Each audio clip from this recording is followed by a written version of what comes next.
Oh, hey, Chris. Hey Chuck, how are you? I'm really good today. Excellent. It looks like you are in the office, as is our special guest also in the office. Our special guest, Sanj Kakar, is rejoining us by popular demand because everyone loved the first episode on Scapholunate, and we wanted to take a deeper dive and talk a lot about technique. Because Sanj is a luminary, he's going to teach us all today. Sanj, welcome back. No, it's good to be here, Chuck and Chris, and always happy to talk about anything in life, but especially wrist and arthroscopy. Yes, I think Sanj and I are both in the office. Chris, where are you? I'm at home, fortunately, Saturday morning. Can't think of a better way than to spend it with you guys. I'm sure you're both doing your diligence and rounding and seeing patients and cleaning up cases from your call. I think, and I'd love Sanjay's opinion, when I round, which I try to do as little as possible, but when I do round, it's always enjoyable. It's just like coming in for a case in the middle of the night. It's never the actual coming in and doing the case. It's sort of what happens after. But I got to hang out with one of our amazing residents, Jeremy Huckabee, who's just an amazing guy. And I learned things about him I didn't know, and it was kind of fun. Chuck, I think you're rounding early like me because you know that the matches are going to kick off. You know, we're 6 hours behind the UK, so that's why you're rounding now. Don't let anyone believe anything else. This is true. And then I also have a business school final to finish this morning. You There you know, go. you Chuck, the residents are gonna realize those that are listening are gonna realize how out of touch you are. Rounding is just a novel, fun thing for you, and it's just day in, day out slog for them for years. So we're very lucky that we have residents and fellows that carry the load for sure. Very, very true. All right. Let's not keep our listeners waiting too long. We have 4 or 5 points we want to cover with Sanj over the next 40 minutes. And we'll start with something I know he feels passionately about, which is dry arthroscopy. So, Sanj, give us a little background on how and why you started using dry arthroscopy. Do you always use dry arthroscopy, and what you think the benefits are? Yeah, it's a great question, Chuck, and I'm asked this a lot. I trained here at Mayo doing my fellowship with Dick Berger and Alan Bishop, and were big wet arthroscopy proponents. So that's what I did in my, I would say, early part of my career. And it wasn't until my Bunnell fellowship where I had the opportunity to sort of go and see some of the luminaries around the world. And I would say you don't need to have a named traveling fellowship. To anybody out there who's interested to learn, just go and visit people, be that nationally, internationally, just even across your town. It's amazing what you can learn from others.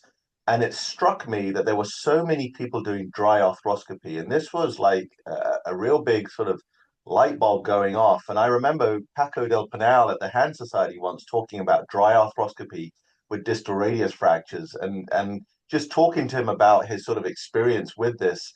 And what have I seen now in my practice now, in 2025 basically, and moving forward? It allows me to do much more than I used to do. I used to always get frustrated with fluid in the joint. You'd get soft tissue extravasation.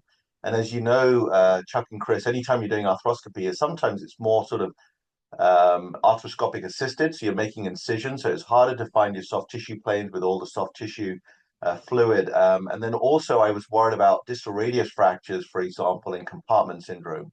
So I never did one wet because I was worried about that. And then also, I just found that you can do much more dry than wet. You can make bigger portals, so you can put larger shavers and burrs, so your resection is much more efficient. You asked the question, do I always do dry? I would say 99.9%. The two times that I don't is when I'm doing thermal shrinkage. And so you do need fluid in the joints, you don't get chondrolysis. And then also when you're doing washouts, so those are, you have to obviously flush out the joint for a septic joint. And it's ironic with this IV fluid crisis. I'm not sure what's going on in your institution, but in our institution, that's been a big hit, especially on our sports medicine colleagues who do a lot of wet arthroscopy, where we're told to sort of decrease our fluid use. So for me, in that way, it hasn't really been an issue. Yeah, it's an interesting point. I would say I would maybe 25% now I'm doing dry arthroscopy, and I'm just transitioning slowly. And I absolutely have started to see the benefit. I'm not completely convinced yet. But Chris, I know you don't do a ton of arthroscopy, but you definitely do scope. What are your thoughts?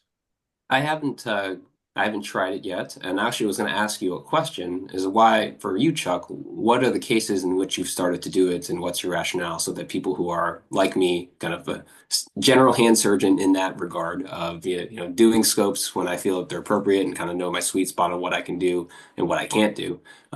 What are the reasons that you decided to take this jump into doing 25% of your cases with dry arthroscopy? Well, one, in all seriousness, I do respect Sanj, and when someone like that says that it works for them, I want to try it out. Two, I think the lack of IV fluids, the crisis, so to speak, contributed to my interest in doing more of it. And it just for certain risks, especially those where I know I'm doing an open procedure, it just makes sense. And as long as I can visualize well, and I generally can. I like it. There's no doubt I like it. And so it's just I feel like if there are some wrist arthroscopy, most wrist arthroscopies are very straightforward, and some for me remain a struggle, whether the wrist is tight, whether the humerus is short, and you just struggle to get things exactly like you need to. I tend to blame fluid or not fluid, so I don't want to bring the lack of fluid into it. But I do think it's going to be a slow transition towards dry arthroscopy for me. Sanj, was it an evolution for you, or did you go cold turkey? No, I did go cold turkey, Chuck, and so I would say to people, and even just watching and training people at courses, what I would say to you is this: we're always taught put the needle in 3/4 portal and insufflate the joint, right? You don't want to do that. You want to stick the needle in, and the goal is to get the shaver in as quickly as possible because there's some synovial fluid, there's bubbles in the joint you can't see. So I remember, so you don't want to start off doing, for example, a fracture case, right? So let's say you're doing a TFCC debridement. Start off very simple or a ganglion or something like that. So what I would say to my scrub tech is I'm going to ask for fluid within 60 seconds, right? But your answer is no, I'm not going to give it to you. And so I had to struggle a little. And so the key is get your needle in, make your 3/4 portal and get your shaver in the 6R or the 4/5 portal. And then you take a 10 cc syringe, not a 20 cc, not a 30 cc, a 10 cc syringe. And usually I use a 2 mm shaver, and that's enough suction power on the syringe to do an automatic washout. And we put this on videos on Handy or on Handthology so people can see how to technically do that. And then once you sort of lavage the joint, you leave the shaver on and you want to get rid of all the fluid, and then you can see. And so, for example, TFCC work, I always used to struggle to scope the DRUJ. You'd get underneath there, there'll be crab meat in your face, you can't see anything, and you just pull the camera out and you just say, I'm not going to do this anymore. But if you do it dry, you can sort of see areas, you can see the fovea. I mean, that was a thing for me in 2017. I'd never really seen the fovea before, and I didn't know what that looked like. And we're all well into practice there. So it's just sort of that evolution. But as you said, Chris, you have to start simple and build up. And you'll see there's a couple of tricks. So sometimes you get stuff on the lens of the camera and you can't see. So what are the tricks? So number one, well, the first thing that I do is I wipe the lens in the soft tissue, the volar capsule, the TFCC, anything soft, not bony, and that usually clears your lens. If that doesn't happen, then I do the automatic washout technique. And if that doesn't happen, Chris, I know you're a big micro proponent. And so what we do is we want to be respectful of microsurgery. So we have the micro wipe, that you use to wipe the needle. So we have that wet on the table and we simply wipe the lens. And those little three tricks are all that you need to ensure that you can see with your camera. So two comments and a question. And sorry, Chris, I beat you to it. Comment number one is if there's a national shortage of micro wipes, we know where they're going, Chris. They're all going to Rochester, Minnesota. But in all seriousness, comment number one, even if you don't believe in dry arthroscopy, stop insufflating the joint. I stopped that many, many years ago. It does nothing for you. It's vital for an elbow arthroscopy. It's a waste of time for the wrist. Insufflating the wrist joint does nothing. That's number one. Number two, essentially use a 2 mm shaver. I use a 3 mm shaver in most situations just because I'm impatient. You may be more patient than I, but I like the, size and power, etc. And then my question is, and we're already on a tangent, which is totally fine. Explain how you technically assess the fovea when you do a quote unquote DRUJ arthroscopy. Because as I recall, you're not putting your portals necessarily in the DREJ, but correct me if I'm wrong. Yeah, so technically, how to scope the DRUJ. The, it's a great question, Chuck, because the way I was taught was blind, right? You stick a needle in, and then you spread, and then you worry about, are you gouging the articular cartilage of the ulnar head, and you stick it in, and you can't see, and you withdraw. So the way that I do this, number one, you need a smaller camera, right? So you use a 1.9 millimeter camera. So you have your camera in the 3-4 portal, and you put your needle underneath the middle of the TFCC in the middle of the ulnar head. What people tend to do is that they go to the words the ulnar styloid, they took their two ulnar, and remember, then you're in the fovea, and if there's a foveal injury, you're in scar tissue. So what I do is I slowly pronosupinate, I feel the DRUJ, then I feel the ulnar styloid, and I put my needle in the middle of the ulnar head underneath the TFCC, and I move the needle up and down, so I know 100% I'm in the right spot. Then you make a transverse incision or longitudinal, it doesn't matter. You spread, spread, spread, and you pop in. So your scissors are underneath the TFCC. You move your scissors up and down. You have the camera in the 3-4 portal, so you know you're in the right spot. And then the system that I use has two cannulas. And so you simply now bring the second cannula in, you're underneath the TFCC, and then you put the camera in. And the first thing that you're going to see is white because you're adjacent to the volar capsule. So I bring the camera back and then I'm slowly pronosupinating and I'm looking for the sigmoid notch because then I know exactly where I'm at. And then I'll move the camera towards the ulnar side and that's where you'll see the fovea. Now, sometimes there's scar tissue there, so you have to bring a shaver in. But I would say 7 out of 10 times I'm clinically suspecting a foveal injury. There's synovitis in that area, and then you can see the fovea. But to your point, you have to build up like you showed in that in this work that you spearheaded about the TFCC, right? The trampoline test, the hook test. You have to find out what your normal is for foveal attachments because it's a gradation of injury, right? It's either torn or it's not torn. I don't think it's as black and white as that. It's gray. So there's partial injuries, there's near complete. So you have to scope as many as you can. And trust me, the first one you do, you're going to be frustrated. But again, it's just going through that, and I must stress you can't do it with a regular 2.7 camera. It's too big. So the 1.9 millimeter camera seems to be pretty essential for this, but I think that your points, I want to dig in a little bit more about the experience with arthroscopy. And Chuck, maybe you could talk a little bit about two papers that you worked on, because I think they're very relevant and educational. The first being what Sanj alluded to with the how you evaluate the TFCC in terms of trampoline versus hook. So just for a general hand surgeon or a resident, talk about how you do that. And then the second one is, can you talk a little bit about the variability in grading of some of these that in some of the more recent work that you guys have worked on together? Yeah, I can jump in super quick on that. So the first paper we did was a cadaver study looking at how does one diagnose a foveal tear. We certainly didn't come up with a concept of hook test, but we took cadavers without evidence of injury. We used a beaver blade through a minimally invasive approach to cut the foveal insertion, and then we repeated our arthroscopy. We started before cutting and then after cutting, and we demonstrated that the hook test was helpful. The hook test is not a simplistic yes or no test either. It's become clear that people feel there are gradations, to Sanj's point, gradations in the completeness of a tear, so to speak. And so the goal is, the trampoline test is absolutely nonspecific. And it also is very operator dependent and tactile dependent. But the hook test, we thought maybe yes or no, but even that is vague. But the idea is that you go very ulnarly and you take your probe and put it under the TFCC and try to lift up towards the triquetrum. And again, it's a sense of feel, but that's the gist behind it. And so what Sanj and I did, along with others, is we took 40 videos and we graded our ability to assess basically our inter-observer reliability on TFCC tears. And suffice it to say is we weren't very good except for central tears where we were really good, but that should not be, we shouldn't pat ourselves on the back too much for that. So did that capture it, Sanj?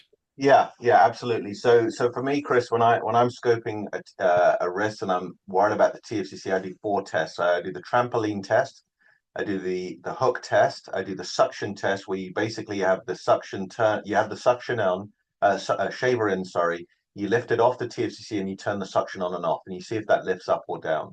And then the third one that I'll do is I'll always scope the DRUJ. I always tell our residents and fellows, right, you do a radiocarpal joint arthroscopy, you look at the TFCC, and you also always go as far on as you can. My mentor, Dick Berger, talked about the ulnar triquetral split tear. And so there's always synovitis in that area if there's a tear. And so you have to debride that synovitis to see if there truly is a tear or not. And then I'll scope the DRUJ after that. So those sort of four things, in my mind, are key when you're looking for the TFCC pathology. I want to ask one more question before we shift gears. For the DRUJ arthroscopy, how essential is that, do you think, to evaluation of TFCC lesions in general, particularly for foveal lesions? Do you think that you gain a lot of information from that fourth test compared to the three others that you described?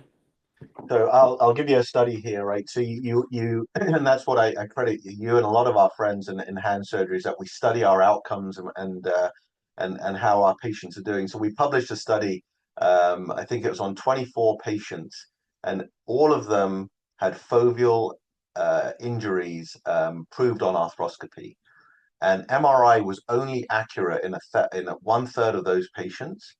And of those patients, about 75% had stable DRUJs. So this dogma that we were taught that if you have a foveal injury is DRUJ instability is simply not true. So when you see a patient in clinic and they're tender in the fovea, to me, it's a TFCC or an ulnar triquetral split tear until proven otherwise. So to your point, Chris, if I scope the radiocarpal joint, I see a big UT split tear, or I see a big peripheral TFCC tear, then no, I won't scope the DRUJ. I remember sitting with Chuck. We were at the Hand Society, and I was saying Chuck, are you seeing these patients with central tears and a foveal tear at the same time? Because we were taught you have a central tear and you just debride them. And he goes, yeah, I'm seeing those as well. And so those patients, you can simply lift the TFCC up and you can see a foveal injury. So again, you don't have to scope the DRUJ for that for those cases. But I think as long as you have a high index of suspicion, that's when I think it's indicated. I love that. And we're going to thank our sponsors here in a second. But I would say two things to listeners who are like, oh my God, I don't think I'm ever scoping a wrist again. Number one, Sanj obviously has an immense experience, and I think his take homes are really important. Number two, I don't have quite as much faith in the suction test. I think it's important to do it. And if you have I guess I would say a complete foveal tear, then you will see that TFCC elevate. It's not always, again, as black and white as we would like. And the last thing, and Sanj knows, and I've said this before, and others have said this to him, the LT split, I'm sorry, yeah, the volar ulnar lunar ulnar tracheal split tear is, I guess I would say, harder for some of us to appreciate than others. Because of Sanj's influence, I look for it every time. My guess is he diagnoses it more than I do. You trying to say it's controversial or maybe fake news? No, I would never say that. Alternative facts? There we go, Chris. Be careful. Let's start talking. We can start talking about nerve if you want. I'm happy to go down Exactly. that pathway. Talk about alternative facts. We're getting the nerd. Before we move to our next topic, we should thank our sponsors. The Upper Hand is sponsored by PracticeLink.com, the most widely used physician job search and career advancement resource. Becoming a physician is hard. Finding the right job doesn't have to be. Join PracticeLink for free today at www.practicelink.com/the upper hand. All right. Briefly, Sanj, so far we're not good at being brief. Briefly, tell us about the nanoscope. I know, and I think full disclosure, you do You work mean with the 1.9 millimeter well, scope? there are non-disposable 1.9 millimeter scopes, and there are disposable 1.9 millimeter scopes. And Sanj, I do believe you work with Arthrex, and my understanding is the nanoscope is a 0-degree scope, which takes a little getting used to. It is disposable, but explain how you use it, what diagnoses you use it for, and why you think it's super helpful. Yeah, no, thanks for that question, and I appreciate, yeah, just for transparency and disclosure, I do have a consulting agreement with Arthrex and have worked on this.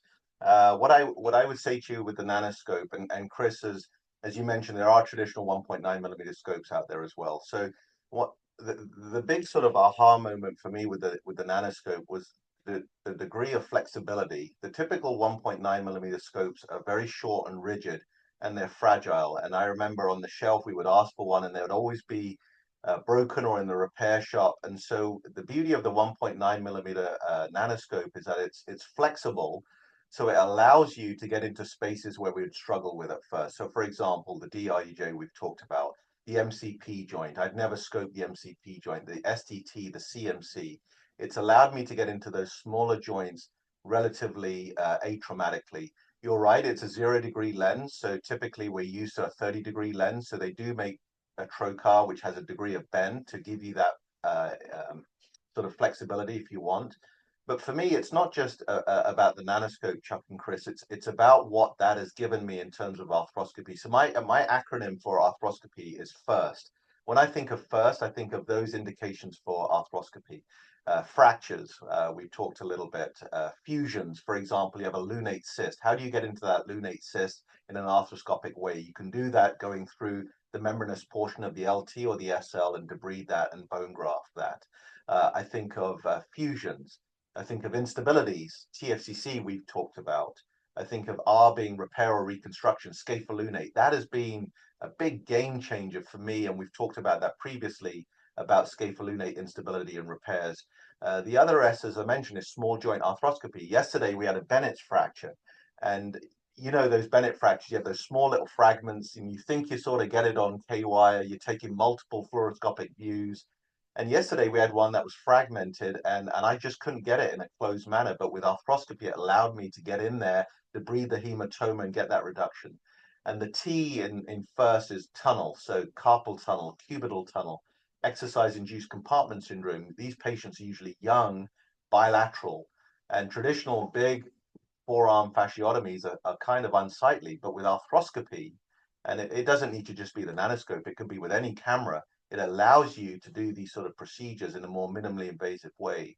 And so that's sort of been my genesis on using nanoscope technology to allow me to address more than I could do before. You really, the Rochester spelling is different. So you spell first FFFFIRRSTTT. Is that correct? FIRST, but there's several F's, But you there's rattled several off I's, four there's F's, several you rattled R's. off two R's and four T's. But you can see there's so many, I've got so many ideas of how what the F's can be. You started getting me going using the arthroscope the nanoscope as an endoscope for the carpal tunnel. I That's a whole love different episode. I love the comment about the fragility of the non-disposable 1.9 scope. I was doing a small joint arthroscopy, and to your point, small joint for me is MCPs typically. And we had a new scrub nurse, paired with an older scrub nurse, and I asked for the scope, and she handed me the scope kind of like this, holding the barrel of the scope. By the time it got to me, it was totally useless. Like those scopes are really fragile, which is either you have to be really careful or have a good repair contract, or you just switch and use the disposables, which are not that price crazy. Um, let's briefly touch on TFCC repairs, specifically foveal repairs. And so a lot of us talk about ulnar tunnel, et cetera. You've described, and I'm curious if you still do it, an over-the-top technique for foveal repairs. What's your go-to today for Yeah. foveal repairs? Yes, it's a great question. And we used to do the ulnar tunnel technique, which is an outside to inside technique. But to your point, that can be technically challenging when you're putting that tunnel. It has to be in the right spot. And I do worry about tunnel fracture. When you see your trainees trying to make that tunnel multiple passes of the KY, you do worry about that. And also, you're limited in terms of the aperture of your tunnel, in terms of your suture passage. So the over-the-top technique is a relatively more straightforward technique where you're literally coming from over the top and putting your sutures through. So the difference is here is that you have your camera in the 6R portal and you bring the needle through the 3-4 portal and you direct it through the TFCC. So you see exactly where you want to go through the TFCC, through the fovea and out the other side. So instead of being outside to inside, it's an inside to outside repair where you're putting a vertical mattress suture. The advantages are it's quicker. You don't need fluoro for it. You're not making big drill holes. So there is a degree of sort of flexibility when you put your repair in where if your stitch isn't quite perfect, you can put one either more volar or more dorsal. And at this stage, we're doing that routinely, and I've definitely seen it's much quicker and it's easier for actually the trainees to learn that technique. I continue to use the ulnar tunnel, but I think a couple of your points are really important. First of all, thankfully, I've never seen a fracture. Hope I never do. But you're right. The key aspect is you're typically drilling a 3.0 millimeter hole. When you put your K-wire, you over drill through the ulna, starting just proximal to the ulna styloid, aiming for the fovea region. And then the spread of your sutures, because the goal is a horizontal mattress, can be limited and is technique dependent with trainees. Absolutely. There are different ways to cheat with the ulnar tunnel. You can go outside of the tunnel with one of your sutures. There's different ways to do it, but I think this concept is innovative, that you describe. And either be patient, you got to learn a technique and be comfortable with it. But I think the goal is a nice spread in your sutures at the right location. So, for example, this week we had a dorsal radial ulnar lunate tear and the volar aspect seemed to be intact. And so after debridement, we placed our suture dorsally and we used the ulnar tunnel technique. But in some ways, I felt like we got a little lucky because it went in the right spot. I think your technique may have provided more control. It's better to be lucky than good, Chuck, but as you both are, lucky and good works well. But the other thing that I would also say is sometimes in these chronic cases where the tissue quality isn't the best, right? I want to have a real wide spread of my sutures. And so, as you said, if you're cheating, I'd rather cheat on getting a good bite of the tissue as opposed to being right perfectly anatomic, where you've got like a 2 millimeter suture a tissue bridge, and if you pull, you can actually pull it out. And if that happens, then that's a hard one to salvage.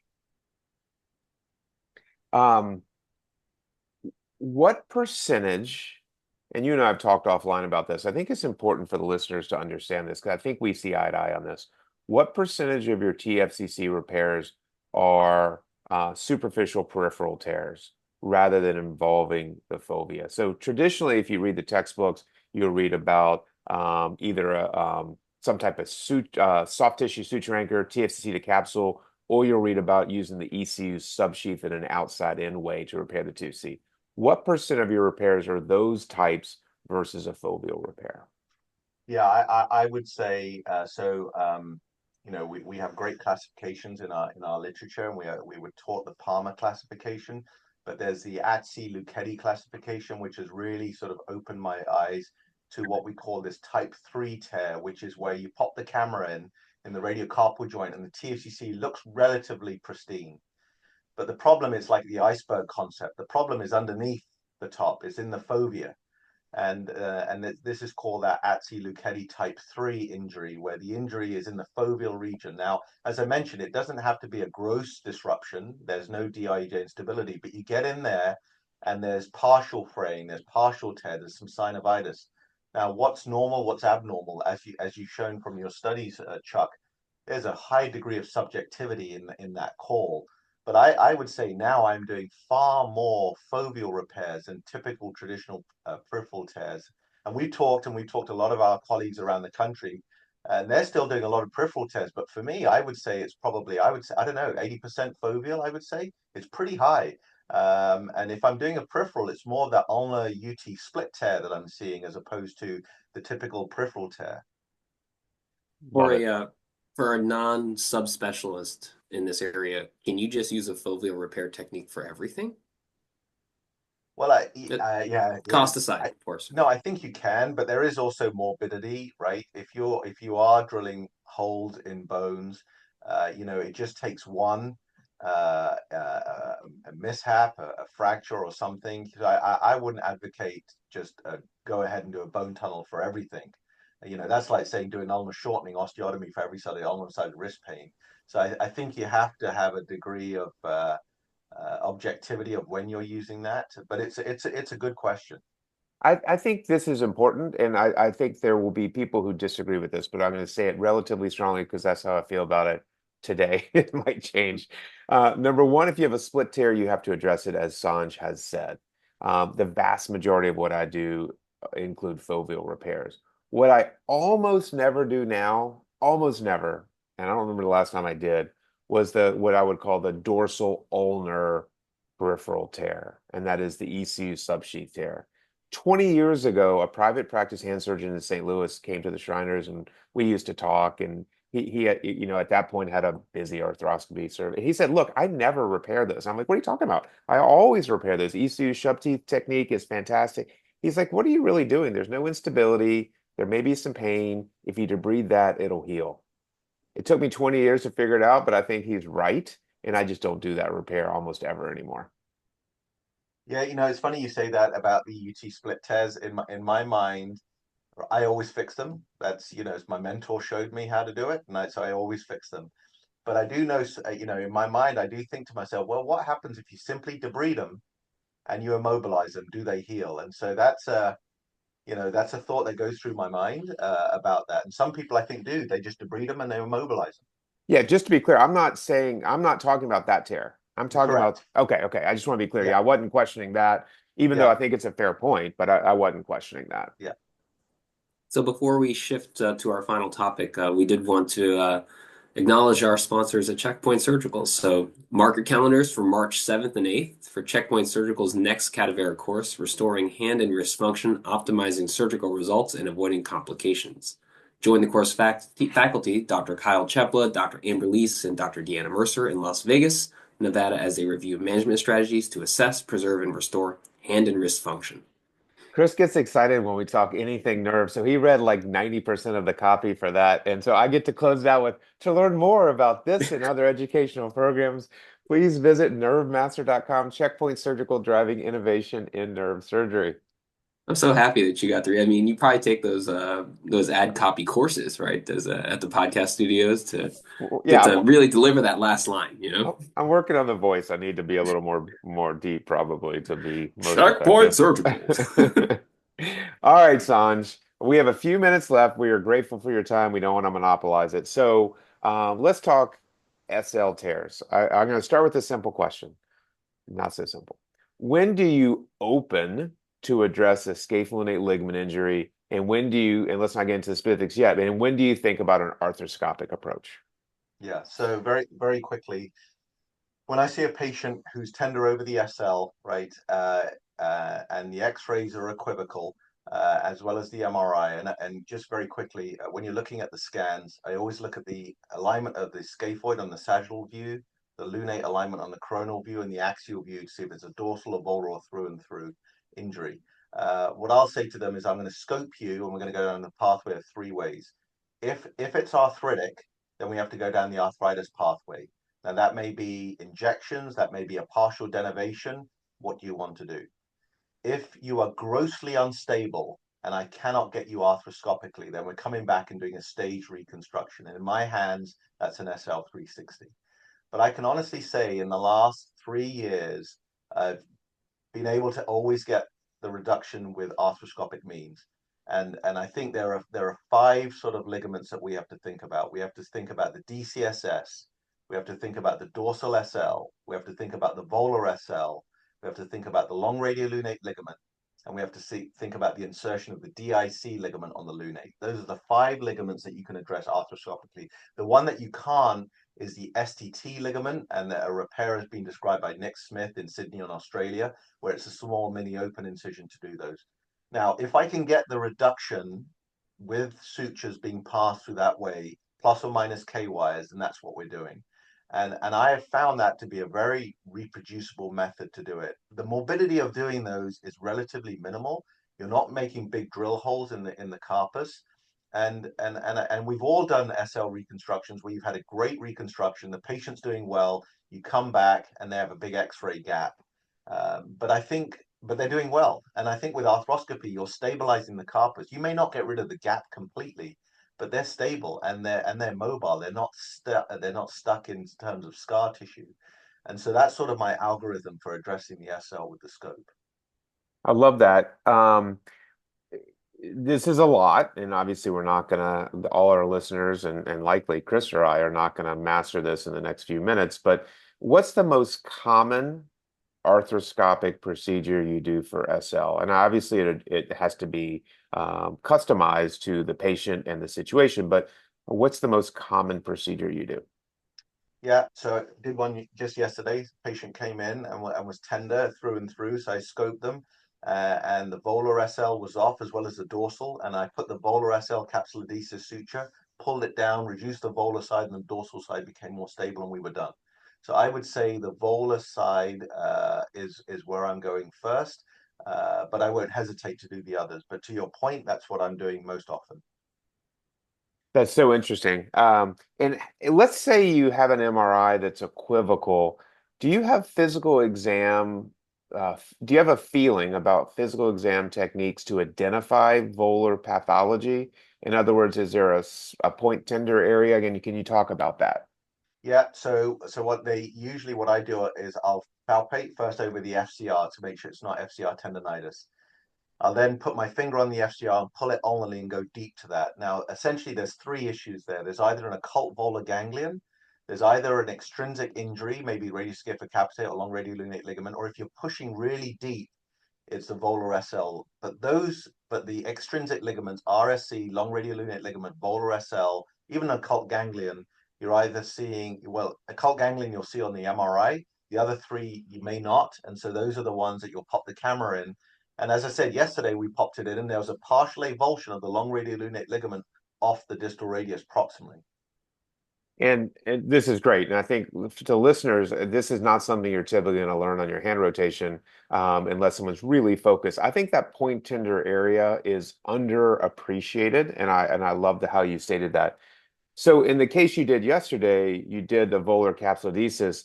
And I don't want to say it's going to come out wrong, but is that all you did in the sense did you try to do anything to have the long radiolunate heal back to bone? Yeah. So what I did then is for that one, then I took the shaver in because it was a partial injury. I'd say maybe 20 to 30% partial. The rest was on intact. I took a shaver and debrided the base of the radius and also the long radiolunate ligament. And then we described this recently and published in JHS, the Merlin technique, where you basically do an imbrication of the long radiolunate ligament. Now, if there was a complete detachment of the long radiolunate ligament off the radius, you're already volar because you've made a volar radial portal. Then you would put an anchor into the radius and then tie that ligament down to the radius.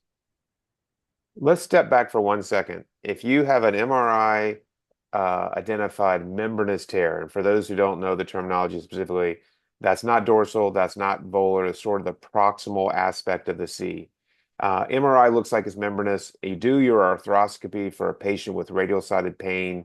Dorsal and volar seem to be intact, and you have this membranous tear. What do you do then? Is it just a simple debridement?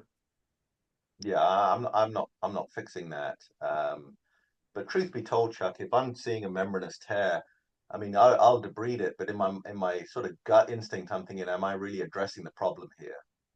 That's what I was hoping you would say. I think that situation's really rare where you just have membranous. And I see op notes where people have just I debrided the membranous tear, and I'm always a little questioning was there really something else going on? Yeah, yeah. So that actually brings up a really good point I wanted to ask both of you, given that you are super specialized experts and nationally and internationally recognized for this area. What are the most common things that people don't treat appropriately or miss or, lead to issues down the line with regards to SL? I'll turn to Sanj. He's our guest. He's far more recognized in this area than I am. So Sanj, what do you think? Chris, can you rephrase that question? What do people get wrong about SL when they try to treat patients with SL?